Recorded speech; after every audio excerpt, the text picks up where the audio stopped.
Hello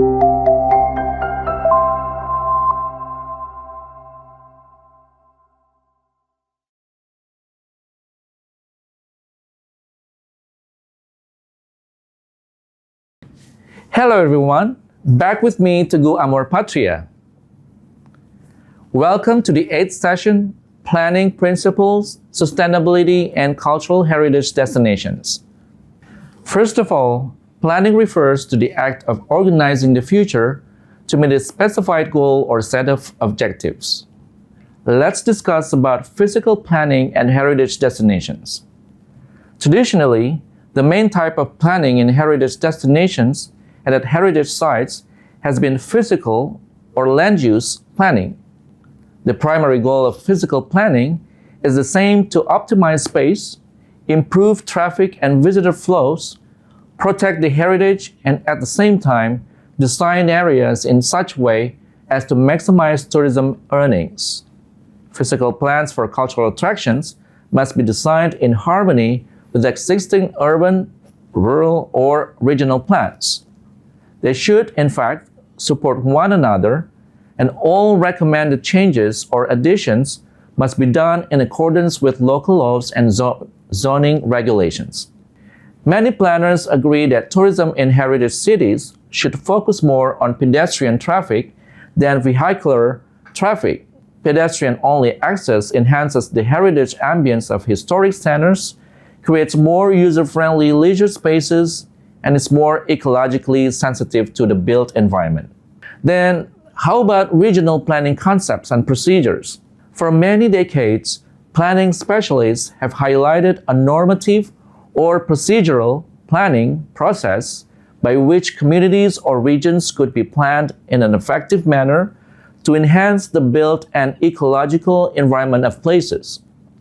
Planning has long focused almost exclusively on the physical organization of space, as noted above, including transportation, urban aesthetics, mitigating urban decay, urban renewal, and suburban growth.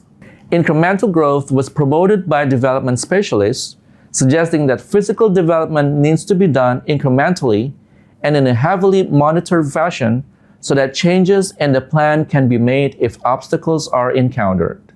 Specialists began to promote the idea of participatory planning in the mid and late 1900s, which extended beyond mere physical planning to include intangible environments, for example, social, cultural, and economic.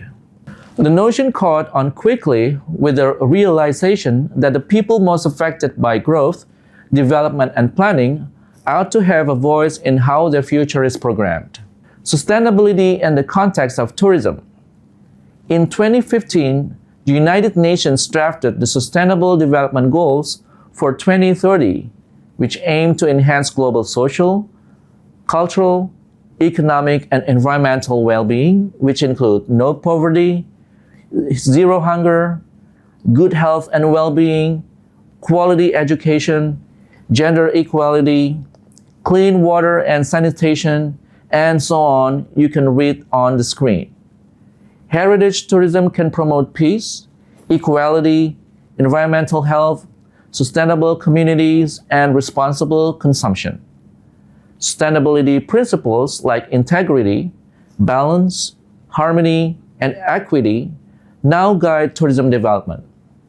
Many sectors adopt ethical codes and best practices to secure a sustainable future for both in the industry and host communities.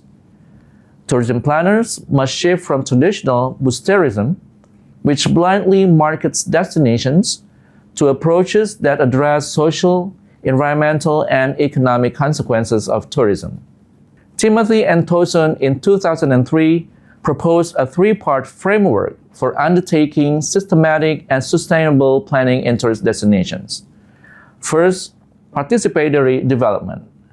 The key points of this approach are community's voice, community control, all stakeholders' involvement, economic opportunities, public awareness, and education.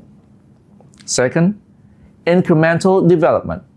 The key points of this approach are careful selection of development options, gradual implementation, continuous monitoring and evaluation, and corrective action.